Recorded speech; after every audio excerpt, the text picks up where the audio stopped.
திருமகள் TV பல்சுவைகள் படைக்கும் பாசறை. வாழ்க்கையில் எதுவும் நிரந்தரமில்லை என்று கூற்றுக்கிணங்க வாழ்ந்து வரும் நடிகைதான் இவர். 46 ஆண்டுகள் தொடர்ந்து சினிமாவில் நடித்து வந்தார். தற்போது ஆன்மீகத்தை நோக்கி பயணித்து வருகிறார். தற்போது இவருக்கு 85 வயதாகிறது. யார் இவர் என்று பார்ப்போம். 1960ஆம் ஆண்டு தொடங்கி தமிழ், தெலுங்கு, கன்னடம், மலையாளம், ஹிந்தி உள்ளிட்ட பல்வேறு மொழிகளில் 150க்கும் அதிகமான படங்களில் நடித்தவர்தான் காஞ்சனா. இவரது உண்மையான பெயர் வசுந்தரா தேவி.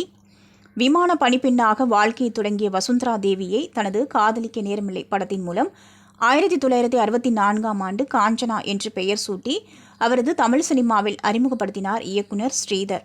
1964ஆம் ஆண்டில் அந்த படம் வெளியான பிறகு தமிழ், தெலுங்கு, கன்னடத்தில் படங்கள் குவிந்தன. 46 ஆண்டுகள் ஓய்வே இல்லாமல் நடித்தார். சினிமாவிலிருந்து விலகி இருந்த நிலையிலும் கடந்த சில ஆண்டுகளுக்கு முன்பு வெளியான அர்ஜுன் ரெட்டி படத்தில் பாட்டியாக நடித்திருந்தார் காஞ்சனா. திரையுலகில் தான் சம்பாதித்த பணத்தில் சென்னை தியாகராய நகரில் சொத்துக்களை வாங்கினார். அந்த சொத்துக்களை அவரது உறவினர்கள் அபகரித்து கொண்டதாக பேட்டி ஒன்றில் கூறியிருந்தார். அந்த சொத்துக்கள் மீண்டும் கிடைத்தால் திருப்பதி வெங்கடாஜலபதிக்கு எழுதி வைப்பதாக வேண்டிக் கொண்டதாக அவர் கூறினார்.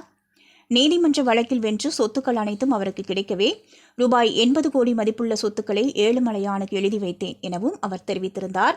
மேலும் தனக்கு திருமணம் செய்து வைக்க பெற்றோர் மறந்துவிட்டதாகவும் இதனால் கடைசி வரை திருமணம் செய்யாமலேயே வாழ்ந்துவிட்டதாகவும் கூறியுள்ளார்.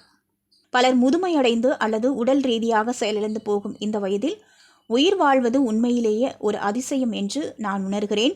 இந்த உலகில் எதுவும் நிரந்தரமானதல்ல என்று பேட்டி ஒன்றில் அண்மையில் தெரிவித்திருந்தார் காஞ்சனா.